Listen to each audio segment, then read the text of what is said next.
नमस्कार, खबरों की खबर में आपका स्वागत है। आज एक ऐसी खबर आई है जिसे सुनकर आपके होश उड़ जाएंगे। आप यकीन नहीं कर पाएंगे कि हिंदुस्तान के अंदर कई सारी पॉलिटिकल पार्टीज, ये दलाल किस्म के पत्रकार, ये एनजीओ वाले और ये आंदोलनकारी किस हिसाब से पाकिस्तानी पैसे के ऊपर अपनी जीविका चला रहे हैं।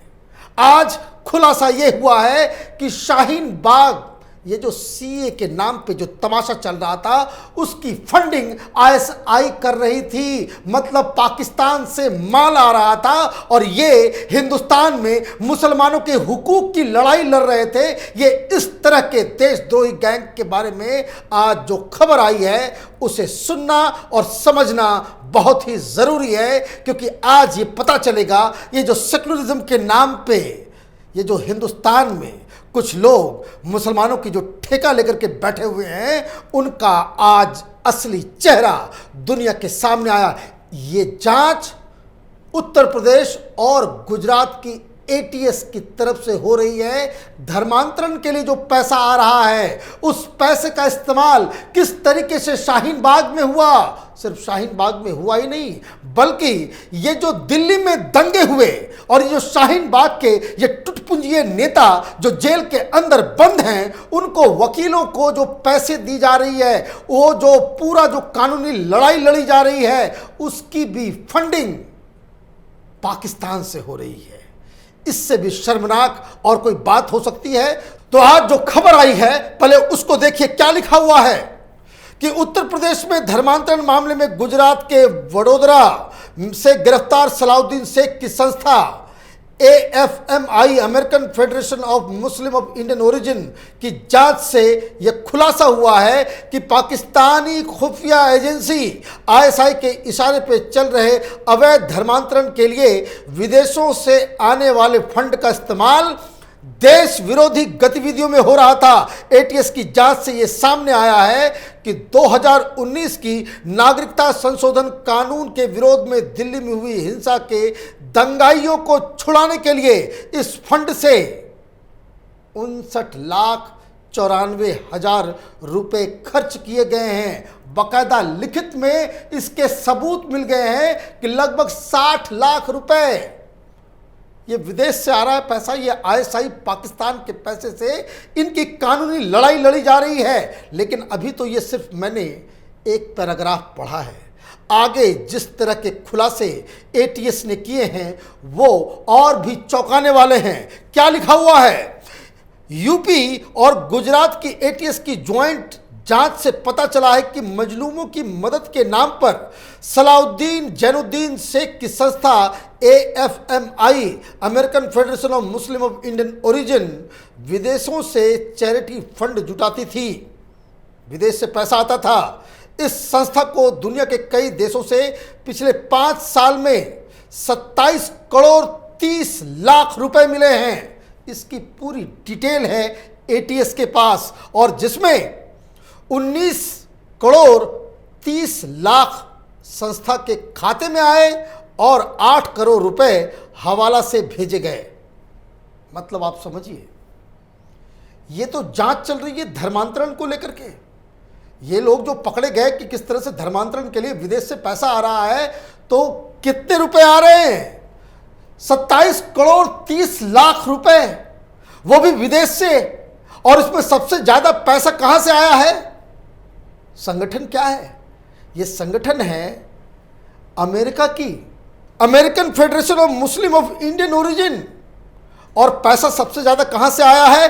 तो जांच से पता चला है कि 2017 से संचालित ये FMI को ज्यादातर फंडिंग दुबई से की जा रही है।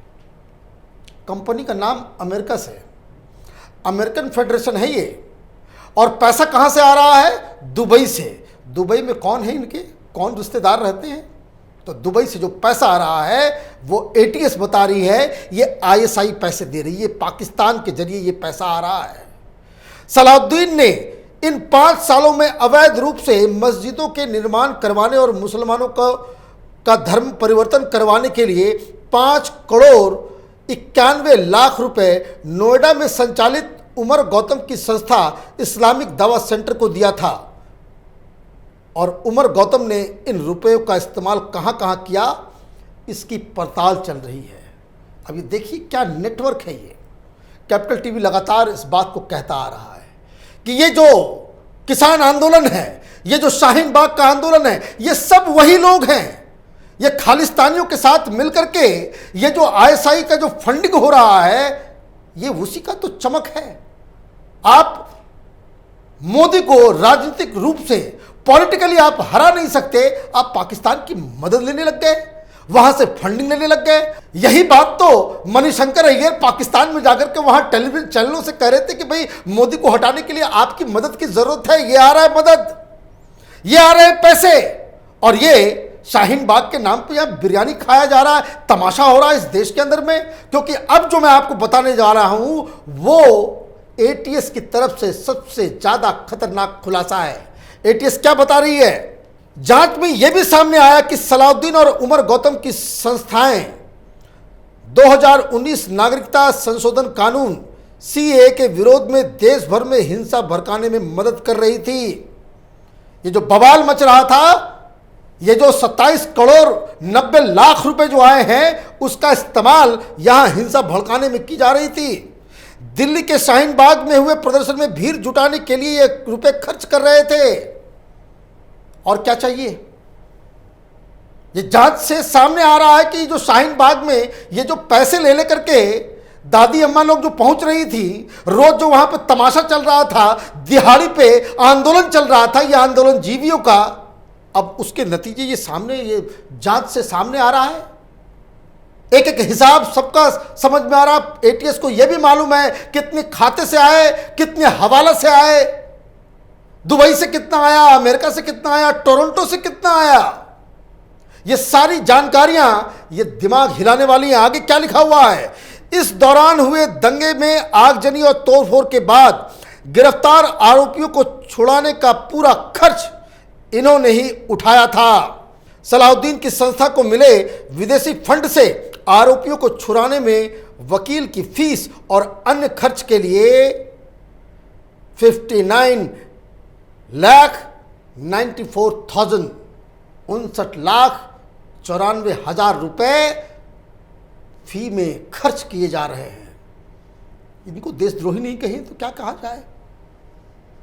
ये पाकिस्तान का पैसा आ रहा है, उससे वकीलों को मिल रहा है, और ये कहते हैं हम आज़ादी की लड़ाई लड़ रहे हैं। ये डफली बजाने वाले ये कौन लोग हैं? अब ये क्या, इस सारी चीजें, ये जो खुलासा हो रहा है, अखबार में छपी खबर है, एक एक डिटेल है इसके अंदर, और भी बहुत सारी जानकारियां हैं कि किस तरीके से इन लोगों ने ये फंडिंग कर रहे हैं शाहीन बाग को, ये फंडिंग कर रहे हैं आतंकियों को, ये फंडिंग कर रहे हैं अर्बन नक्सल्स को, और ये बिल बना रहे हैं कि भाई दवाई का, इसका, उसका भी पूरा हिसाब किताब है। कि जब जांच हो रही थी, जब छापामारी हुई, तो मालूम चला कि अभी तक इन लोगों ने 1,65,00,000 रुपए का फर्जी बिल बना रखा था कि दवाई के नाम पे, तो ट्रेवल के नाम पे। और खर्च कहां हो रहा है? खर्च हो रहा है इनके ऊपर, इन देशद्रोहियों के ऊपर। और लोग खड़े हैं यहां पे सोशल मीडिया में, कहां है ये सारे पूरे के पूरे ये जो दलाल गैंग है पत्रकारों का? क्यों दही जम गई है इस खबर के ऊपर? ये तो पूरी प्रमुखता से आज छपी है कई सारे अखबारों में, कहीं को चर्चा नहीं। मतलब ये इस देश के अंदर में क्या ये एक नया नॉर्मल हो गया है कि पाकिस्तान और आईएसआई के पैसे पे हिंदुस्तान में आप आंदोलन करें, उसके पैसे से आप वकीलों को फी भरें, और कोई आदमी इसके ऊपर सवाल भी नहीं खड़ा कर सकता? क्या हमने ये तय कर लिया है, मान लिया है कि चीन का पैसा और पाकिस्तान का पैसा, आईएसआई का पैसा अगर इन विरोधियों को, इन विपक्षी पार्टियों को, इन तमाम दलाल किस्म के पत्रकारों के जेब में जाए तो ये नॉर्मल बात है? ये आज जो खुलासा हुआ है, ये उन सभी लोगों के लिए शर्मनाक घटना है जो खाते हैं इस देश का और गुणगान करते हैं पाकिस्तान का। यही वो लोग हैं, ये वही गैंग है। सीए तो बहाना है। सीए में पाकिस्तान क्यों फंडिंग कर रहा था? कि ताकि यही लोग ये अफवाह उड़ाएं कि कश्मीर के अंदर कत्लो-गारत हो रहा है, कश्मीर में ह्यूमन राइट्स की अवहेलना हो रही है।